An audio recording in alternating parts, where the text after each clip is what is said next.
क्या कहिएगा भैया, बुद्ध विरासत बचाने के लिए आज भंते जी लोग को भूख हड़ताल में बैठना पड़ रहा है। देखिए, सबसे पहले तो हम सबको समझना चाहिए कि ये महाबोधि महाविहार पूरे विश्व में शांति का प्रतीक है जी। और जब भी कहीं शांति की बात की जाती है तो बुद्धा को याद किया जाता है। बिल्कुल। और जो स्थली जहाँ पे बुद्ध ने ज्ञान की प्राप्ति की, उस विरासत को अगर किसी भी ताकतों के द्वारा कब्जे में लेकर के हमें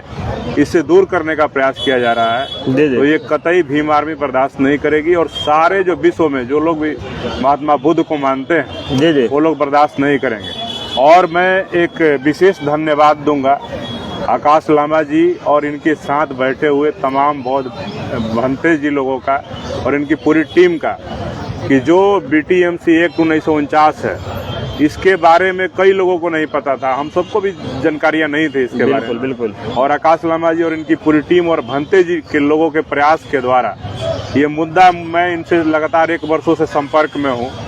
और इन्होंने इस मुद्दे को आज वैश्विक स्तर का मुद्दा बना दिया है। तो मैं इनके पूरी टीम को साधुवाद देता हूं कि इन्होंने बहुत बेहतरीन काम किया है। और 1 वर्षों में जब ये मुद्दा पूरे विश्व में फैल गया है, तो मैं आपको दावे के साथ कह देता हूं कि कुछ महीनों में आप देखिएगा कि केंद्र की सरकार को, नरेंद्र मोदी जी को, बिहार के मुख्यमंत्री जो बिहार सरकार के गृह मंत्री भी हैं, उनको कहने के लिए मजबूर होना पड़ेगा कि नहीं,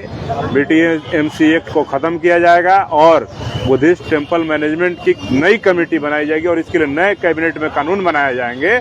जिसमें हमारे पूरा बुद्धिस्ट टेम्पल जो बोधि महाविहार है उसको मैनेज करने के लिए जो असली बुद्धिस्ट हैं उनको ही कब्जे में होगा और वही लोग कमेटी के मेंबर होंगे, वही चेयरमैन होंगे और वही सेक्रेटरी होंगे।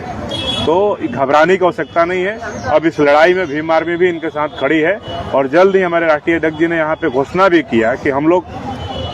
बिहार की राजधानी पटना से बोध गया तक एक यात्रा की शुरुआत करने वाले हैं और जल्द ही उस यात्रा के माध्यम से जब हम लोग निकलेंगे, तो जब भीम आर्मी का कोई मामला होना होता है तो बिहार की इंटेलिजेंस, IB और जितना भी उसके खुफिया तंत्र हैं वो तमाम लोग परेशान हो जाते हैं। तो जब हम लोग यात्रा का घोषणा कर दिए, खबर जब सरकार और IB के कानों में जाएगी तो मुझे लगता है कि नीतीश कुमार जी को भी सुनने को मिलेगा। और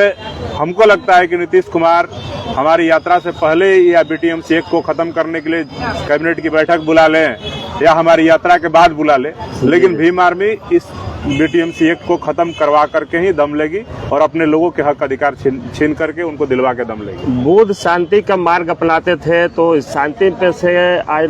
15 दिन तक बैठे रह गए, लेकिन अभी तक सरकार के कान तक जू नहीं रेखा। क्या बोलिएगा? देखिए, हमने तो देखा है पूरा जो भी इनका टीम है, जो लोग भी आज हंगर स्ट्राइक पे बैठे हुए हैं, ये लोग 30 दिन शांति तरीके से ही पूरे बिहार में यात्रा किए, एक रथ निकाल करके महाबोधि महाविहार को मुक्त करने के लिए, BTMC एक्ट को रद्द करने के लिए, अपने हक अधिकार के लिए जो तमाम मांगे हैं उसको लेकर के। और सिर्फ यात्रा ही नहीं की, इन्होंने देश के सर्वोच्च राष्ट्रपति, प्रधानमंत्री, बिहार के मुख्यमंत्री, राज्यपाल और तमाम जो माइनॉरिटी कमीशन है उसके अध्यक्ष और मेंबर्स के साथ इन्होंने लगातार ज्ञापन के माध्यम से संपर्क किया, अपनी मांगे पहुंचाई, लेकिन अभी तक इनकी मांगों को नहीं माना गया।